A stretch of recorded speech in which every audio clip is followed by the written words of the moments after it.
What history and archaeologists reveal. Did you know the final climactic battle of the Book of Mormon, an event involving a staggering 230,000 casualties, took place at a site called the Hill Cumorah?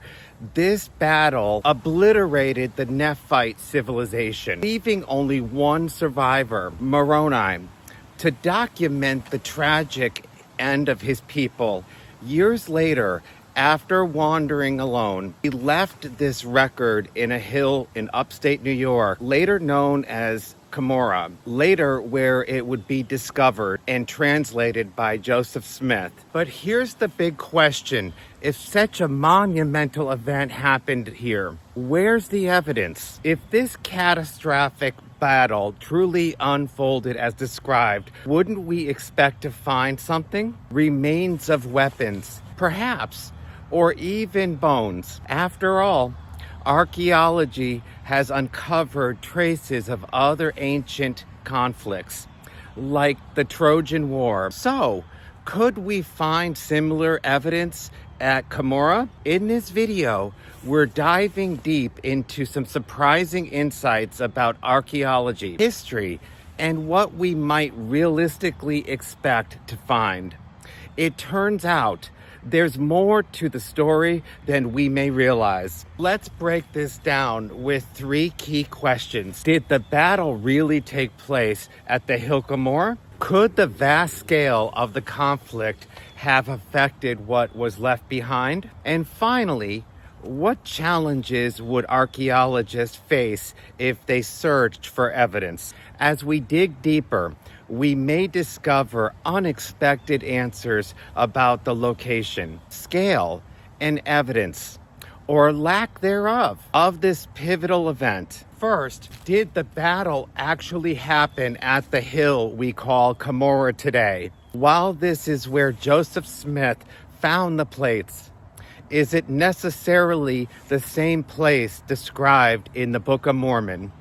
The Book of Mormon says Moroni wandered for years before hiding the records. Could the real Hill Cumorah be elsewhere? Perhaps in a region more in line with the Book of Mormon's geographic clues. Some historians think so, and it's a mystery that invites us to question our assumptions. Then there's the scale of the battle itself. 230,000 casualties. It's almost unimaginable, but ancient texts often report vast numbers that can challenge our modern perspective. Could these figures represent something other than literal body counts? Some scholars suggest they could reflect military units, the total Nephite population, or symbolic numbers to convey the battle's impact. But what about archaeology? Even in confirmed historical sites, human remains and artifacts can be astonishingly rare. If the battle took place in Mesoamerica, where conditions like acidic soil and humidity could have quickly degraded remains, it's likely very little would have survived. And think about this. Even today, archaeologists often excavate ancient battlefields only to find few, if any, significant artifacts. But what about the weapons? The Book of Mormon describes swords frequently, yet only twice do we hear about metal swords. Perhaps these swords were wooden weapons with obsidian blades, like the macuahuitl used by Mesoamerican cultures. Deadly in battle, but far less likely to withstand centuries of decay. Imagine the Ammonite story, where they bury their swords as a symbol of peace. Could those weapons have been something other than metal? So, should we expect to find metal swords or clear evidence of the Battle of Cumorah? Probably not. Historians estimate that less than 1% of an ancient society's materials culture survives over time. This means much of what we think we know about ancient peoples remains that are hypothetical. As the saying goes, absence of evidence is not evidence of absence.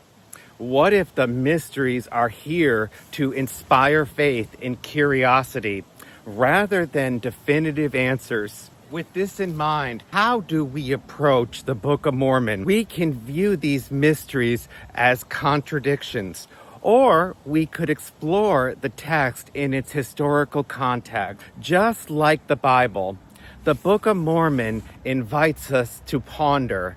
When we approach it with curiosity and patience, it offers profound insights and a spiritual journey that goes beyond simple answers. On a personal note, if it were to come out tomorrow that the Book of Mormon was false, or that tithing wasn't right, or that the church wasn't incorrect, it wouldn't stop me from still going and doing, like 1 Nephi 3:7, because of the blessings I've received being a member of the church. I would still go to sacrament, I would still go to the temple, I would still pay tithing, I would still read scriptures, I would still ponder it, wash, rinse, and repeat. In the end, understanding these questions deepens both our faith and our understanding. It's a journey worth taking. Thank you for watching and being a part of this exploration of faith, history, and mystery.